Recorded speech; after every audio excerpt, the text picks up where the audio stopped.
My name is Kim, and I've always loved painting outside, but I walked away from so many paintings feeling like, okay, that was a waste of paint. And while that obviously isn't true, because that means I was struggling and growing and learning something in the process, the reality is that painting outside, doing plein air painting, doing painting on location traditionally, can be really frustrating and discouraging too. But I've been doing this for many years now, and I realized if I just tried to avoid these 7 mistakes that I always tend to do, that I'm really setting myself up for success, and I might be creating a painting that I'm actually proud of and that fuels inspiration and excitement for the next painting as well. And it's become one of my magical, most favorite practices in my art practice.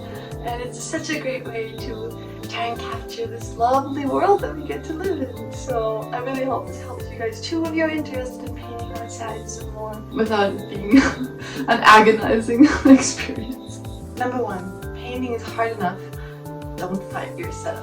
What I mean by this is really less is more. I used to bring so many things when I went out painting in nature or in cities. I wanted to be so prepared for every possible scenario. Different kinds of brushes, so many pens, different paper sizes, different seating options, and it was really overwhelming. It made me not want to go out in the first place because it was such a hassle just gathering all my things and carrying it all and unpacking it and being all messy. The great plein air master Nathan Fowkes mentioned it.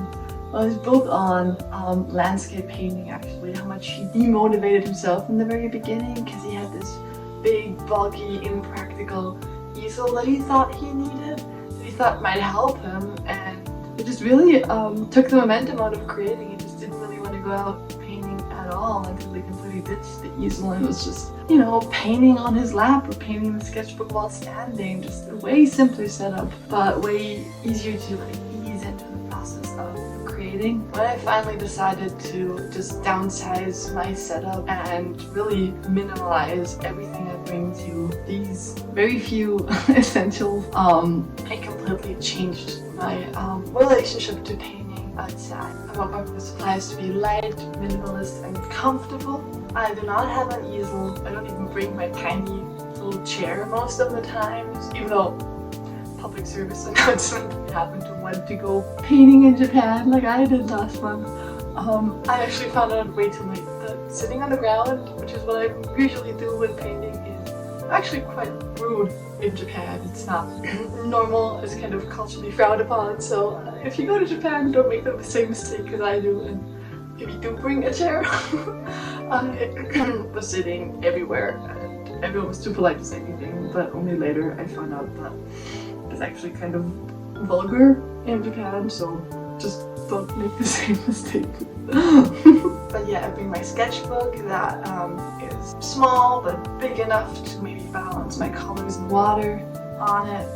So when I'm standing, it all fits comfortably in my bag. Everything else I bring are essentials to keep me comfortable. My needs are comfortable, like supplies like sunscreen, bug spray, a hat, an umbrella, which brings me to my next point, which is number 2. Make sure you are not uncomfortable when you start painting. Really listen to yourself and see if there's any sort of discomfort in your body, anything that's already kind of bothering you before you start painting. I think the biggest enemy to painting in general is rushing your subject, not giving the subject the time and patience that it deserves. And a really great recipe to be rushing your painting is if there's certain needs that are kind of tingling and bothering you at the very beginning already. It might be just a tiny agitation in the very beginning, like being bothered by people watching you when you paint when they walk by, or bugs, like kind of ants crawling over you every now and then, or it's a little bit too warm. I realized if I tend to ignore that, I'll rush through the painting because subconsciously, even though I don't even notice how much it's bothering me, my body just wants to get out of the discomfort as quick as possible and meet their need. Get some food, get into the shade, get out of the crowds of people, go pee, whatever it is. A painting will not turn out as I want it to turn out if my needs aren't met and I don't take care of my body from the very beginning on. And what's kind of slightly agitating me at the beginning will probably really bug me after 20 minutes of trying to focus on my painting. And it will most likely take the heart and magic out of the piece you're creating, and you can tell that. So here's some of the main things that will make me, and I think a lot of other people, subconsciously rush my painting because they're kind of bothersome. The first big one is the weather. Obviously I can't control the weather, but I can be aware where the sun is going to wander to in the next 2 to 3 hours that I need to paint. Make sure that I sit in the shade for most of that time, or bring a hat, bring water. Or in Japan, I was there during the rainy season, meaning I always had an umbrella on me, or made sure that I started painting in a place sheltered, just so that I don't subconsciously feel rushed or like I'm racing the rain clouds and I have to finish my painting quickly because it might start to rain again in a couple minutes. Wind is also a tough one that can be bothersome. I realized that, I don't know if you know the feeling, if the wind's kind of blowing your sketchbook pages and it just keeps turning pages while you're trying to paint. And while that doesn't seem, again, like a big thing, after like a couple hours of painting, it can become so bothersome and almost get so agitated. So I just tend to just clip down the blowing pages with a pen or weigh it down somehow, just to make sure that I'm not constantly fighting that on the side as well, while I'm also trying to focus on making a beautiful patient painting. Another main reason why I used to always tend to rush my paintings is a social one. If I'm with a group of people, with my family, with friends, I tend to not want to be a burden or bothersome in any way, so I don't want to make them wait. So if I feel the need to go painting, I used to tell them, oh yeah, I'll only take like 30 minutes or an hour, don't you guys worry, I'll hurry and stuff. And that is like poison to my drawings. I've messed up so many drawings in beautiful cities that I got to visit because I didn't give myself enough time, because it didn't feel like I could advocate for my needs on that trip and for the group. So I would really rush my paintings and then be kind of really sad for the rest of the trip because I didn't feel like I actually was able to capture this beautiful place that we're in. So now if I'm traveling with other people, it became very important to me to communicate my needs early on and communicate to my fellow humans that art making is a really important part in my life to make me feel grounded and happy. It's just a huge priority in my life, and that I need a lot of time for that in order to feel grounded and fulfilled in my art practice. So I literally tell them I need like 2, 3, 4 hours sometimes, where I just want them to do their own thing, go on without me, and we meet up after that time, just so that I'm a big chunk of dead space where I can create and paint in an unrushed way without feeling that everyone's waiting for me or I'm holding up the group or anything. That's become a huge priority of mine, and it's okay to address those needs if you just do it early on. I think a lot of the time I feel like I'm not allowed, I'm not worthy to take up that space, but everyone has different needs and that's a need of mine. I've done so many rushed paintings and it's so sad, and I start resenting myself or the group for not being able to meet my needs, and in the long run it's way more difficult to not set that boundary for yourself and more harmful for your relationship, at least in my case.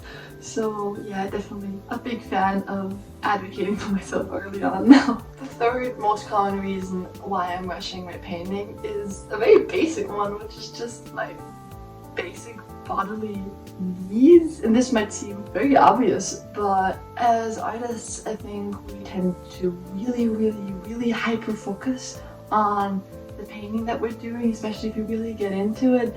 And it can become, I don't want to say dangerous, that sounds extreme, but it can become very easy to ignore the needs that your body might have. Like, I'll be painting for 4 or 5 hours not realizing that I'm really cold, or that I really have to pee, or that I'm really hungry and I have been really hungry, but I just don't notice because I'm so in the zone of it. So many times that I finished a painting and I I cannot get up because my legs are too cold or too frozen, or I'm super sunburned, or I cannot walk because I have to pee so bad. It's a couple times when I was like, oh, if I wouldn't have been so hyper-focused, I probably would have met my need hours ago. That probably would have been good. Taking stock of your bodily needs, making sure you peed and drink enough before you start painting, even before you get in that zone. And then having granola bars, sunscreen, water on you is, I think, really important, a really important, very basic thing to mention, because it's a wonderful thing that we get to focus and get so drawn in and get so in the flow of things, but yeah, it also comes with that downside. So your top priority is and should always be your health and your bodily needs, so meet those and be kind to yourself and make that a priority as well, not just that you make an amazing painting, obviously. Number 3 is one that I didn't think would be a problem for the longest time, but it's actually been a consistent problem of mine. Number 3 is don't forget what the start of the painting was supposed to be. What I mean is, when you decide to paint something, when you find a subject in real life that really draws you in, there's usually something that really sparked your attention and drew you to that subject. Be that, I don't know, the light that kind of falls from foliage and makes it glow really beautifully, or the way certain flower color spots pop. Green moss on a red barn, or something, beautiful color contrast, maybe the flowy shapes of a mountain range, or the way dappled light falls over a pretty old door. There's always something where you're like, ooh, that makes it from the subject to like, ooh, this is a paintable subject. This is something that I really want to create and capture, that inspires me in some way. Let me paint the whole house, but the real star of the house is the dappled lighting on the door. But it's crazy how often I will get carried away and distracted from that main star of the painting. I'll be so focused on capturing everything around it, getting everything else right, that sometimes I'll even forget to include the reason why I wanted to paint the subject in the first place. Like the other day, I wanted to paint this beautiful temple gate because I liked these pretty little yellow flowers on the side of it, and I almost forgot to include the flowers because I was so focused on the gate. So even though it might seem ridiculous, it's actually been quite helpful for me to set reminders of why I wanted to paint this subject, this scene in the first place. And it's been a real game changer to just put a little note, a little sticky note, a little piece of tape with a note on what the star and the goal of my painting is on the side of my painting, where I can constantly see it as a little reminder. And this doesn't just go for like the subject matter, like the flowers of what I want to paint. It might also be the overall goal of the painting. For example, if what draws me in about a certain scene is the lighting and the mood and the atmosphere, then I need to remember while painting that I probably should focus more on lighting and color dynamics on this one, as opposed to getting carried away by getting the lines of the windows perfect. I'll save energy on that part, but really focus on getting lighting and mood right on this one, or goes the other way. If it's maybe not the color and the lighting that draws me in, but more the subject matter, the details, the little stories. For example, in a little clock shop, all the details of the clocks and stuff. If that is what I want to focus on, the storytelling and the information in the piece, then I also will put that on my sticky note and be like, hey, I'm painting this because I want to be focusing on that, and then I'm reminded to just be focusing more on the lines and design of things rather than getting the colors perfect and the lighting and the mood perfect, you know? Just kind of picking your battles, whatever you choose to paint. So write down your purpose, your goal, what you hope to achieve with your painting early on and see what it does. Like, you'll be surprised how many times you want to paint something of story because you like the way the friggin' sky reflects in the windows, but you don't even get to that point, or you forget to add that point because you're so focused on getting the entire building perfect, you know? So write it down and see what happens. It's really a huge game changer for me. Number 4, avoid leaning on comfort colors. You might have heard of the phenomenon of same face syndromes that a lot of artists are struggling with. It's kind of the phenomenon that after a couple of years of painting, all your characters' faces will start to kind of look always the same. Like, you have one way of drawing noses, you have one way of drawing face shapes. I'm realizing it like with proportions. I only have one way of making a face look good and aesthetic, in my opinion. One way of proportions, and it's really, really hard to break out of that. It's like your brain perfected a way on how it finally works to make something look aesthetically pleasing for yourself, and then you do that over and over again and perpetuate it so much that you can't break out of that face anymore. And it can be really frustrating if you want to do character design and literally the grandpa looks the same as like the granddaughter, and you're like, oh my god, it's like, I can really only draw one face. The same can happen with traditional colors. Like in the beginning, when you first start out painting, every color is difficult and every color is going to be a challenge, but slowly, the more you gain experience, you might find 2 or 3 colors that really work for you, that really take your drawing to the next level every single time and solve certain issues for you every single time. And that is great, but they might be working for you so well that you start leaning on them a little too much, meaning the comfort colors become more of a crutch rather than a help at some point. They keep you from growing and challenging yourself a little bit because you're kind of stuck in your little comfort zone. It becomes really noticeable if you're stuck in your comfort zone, if you do lots of paintings back to back to back. Like this year I finally participated in the plein air pull challenge, which was really fun. But I was noticing that I was constantly reaching for the same 3 colors, and it became kind of annoying because I was painting in very different settings every day, very different times of days, very different lighting and color was around, and still all my shadow colors were always the same. It was always kind of the same hue range. It all kind of looked that I painted them all in a similar spot at a similar time of day. For me, it was constantly this grayish purple or ochre that I was so over.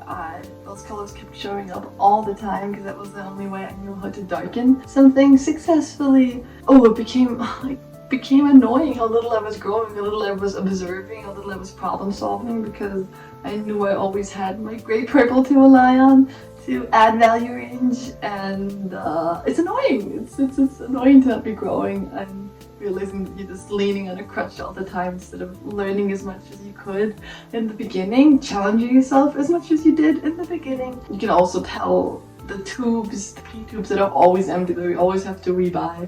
Those are probably your comfort colors. And while it's okay to lean on your comfort colors from time to time, of course, it's important that those crutches don't gatekeep your progress and don't keep you from growing and expanding your knowledge and challenging yourself. We gotta practice living without our crutches again, and we gotta risk to suck at painting for a little bit again because we're trying something new, something we're not used to, in order to grow again and push through the discomfort again, because that discomfort means that we are progressing, we are learning, and the reward will be that you have a way higher value range, and be very prouder if you do succeed at a painting without relying on your comfort colors. It's way more gratifying if you actually manage to do that and step into that beginner's mindset again. And I'm still way too reliant on my ochre, for example, but with that grayish purple that I mentioned, or in watercolor it's more like this bluish shadow color. If I tend to want to reach for that color first thing, I catch myself and I'm kind of like, okay, wait, what other ways might there be to achieve this color without relying on the color that I always choose? Can I achieve my goal without my comfort color? And then experiment, and I struggle and I probably suck at it a little bit, and it probably won't be pretty and enjoyable for the longest time, but that means I'm learning and progressing, and that's ultimately the goal. And for me personally, it's way more uncomfortable to see every single painting of mine kind of look the same and being stuck in my comfort zone for that long, as opposed to taking risks and struggle with new mediums and new colors and new brushes in order to widen my experience as an artist and impress myself again. Number 5, don't finish your paintings with dirty, used painting supplies. Take a little reset break in the middle.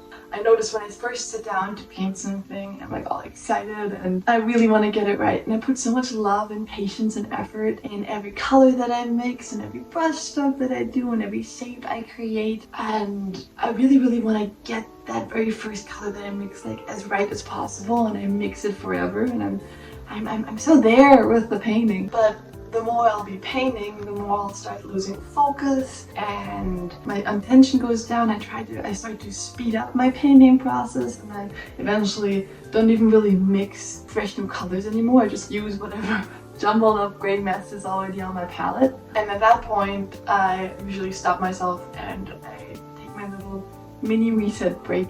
My goal here is basically to artificially recreate that feeling, that spark I had in the very beginning when I started my painting, when everything was a clean slate and I was all motivated and excited in the very beginning. So I clean my palette, I empty out my dirty paint water and I fill it up with fresh, clean, new one. I wash out my paintbrushes and I take a few steps away from my painting, just not looking at it, not thinking about it. And then I come back and I have this whole new opportunity of a fresh start. Kind of artificially starting from scratch again really gives me a little energy boost in the middle. I found myself having more patience and with mixing the colors again, and then also just in general will keep the colors more vibrant because yeah, your paint water just isn't as dirty logistically and gives you kind of this new oomph in the middle of creating, when usually my creative energy would start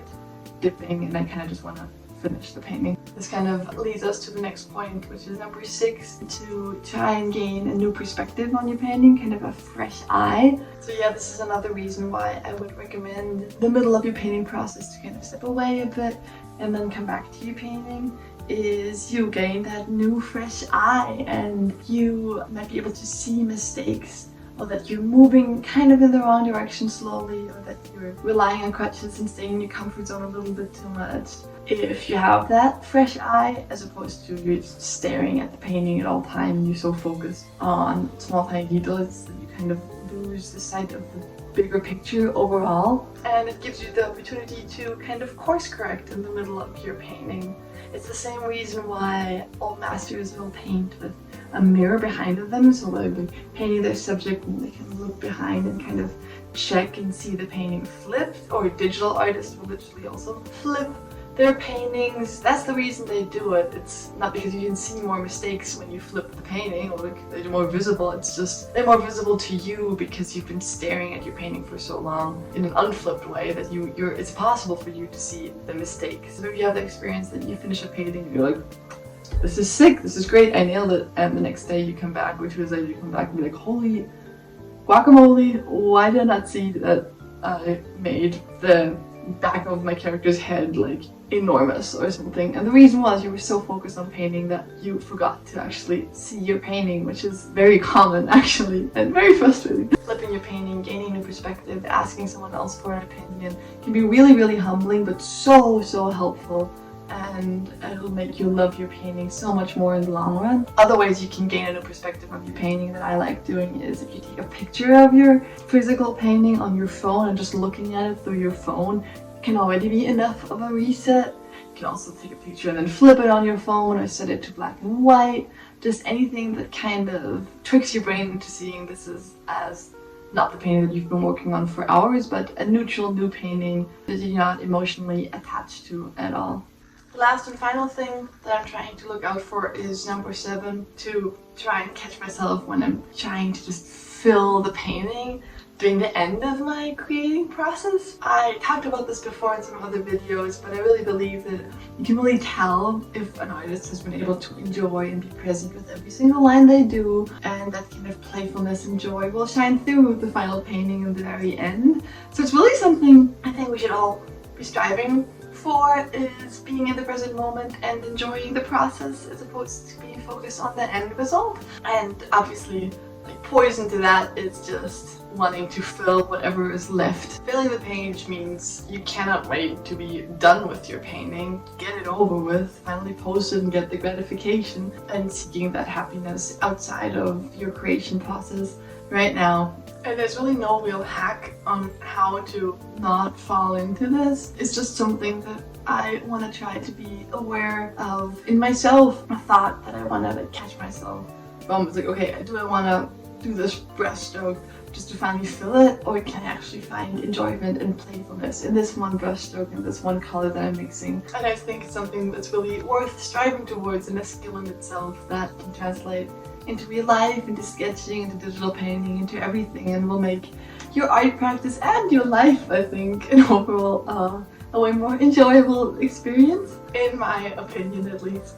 So I hope this kind of helped some of you guys. Painting outside is truly a really wonderful, magical way to be spending the now moments of your life. It's a wonderful way to honor all the beautiful places you get to see and all the beautiful things you get to experience, capture memories and hold them dear for really the rest of your life, and appreciate every detail and every lighting setting of the world around us. So I hope this video kind of helped you guys maybe ease the way into this a little bit more, maybe relieve some of the struggles we all face when painting. Let me know if you also have certain mistakes or struggles while painting and what maybe helped you get over that.